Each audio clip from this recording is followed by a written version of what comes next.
So it's nothing wrong with that. So I'm not knocking that at all, but I'm also not going to knock the single parent, man or woman, mom or dad, who was just as committed as the two parents. Yeah. Because we don't know the circumstance. Okay. Okay, we don't know the circumstance.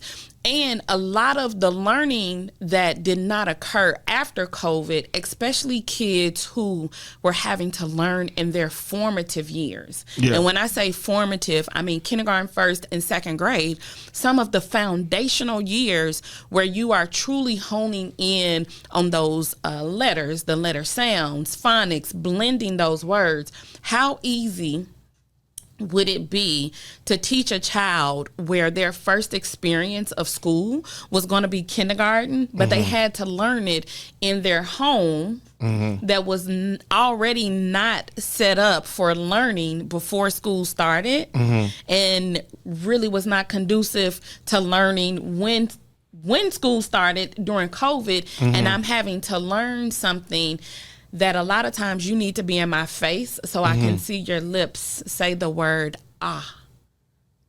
Right? And so we can't all blame it on the household or the teacher.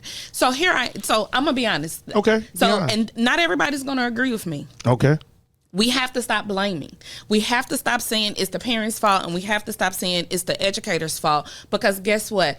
Every person, every stakeholder has a part in the success of the student. And until we stop blaming, because what the blame game does makes it divisive, we'll never get to come together. Okay. You know why? Because parents, educators will say, well, the parents don't care. They're never here. They're never involved. But then the parents will say, well, schools don't make it inviting for me to want to come to be involved. So when do we stop the narrative that is one person's fault or another, or we're kind of, putting the stakeholder, and I call stakeholders because of course I'm an educator. So when I think about stakeholders, I think about students, I think about parents, I think about the teachers, I think about leaders, I think about the community. So at some point, as stakeholders in education, we have to stop wanting to place blame. So I never place blame.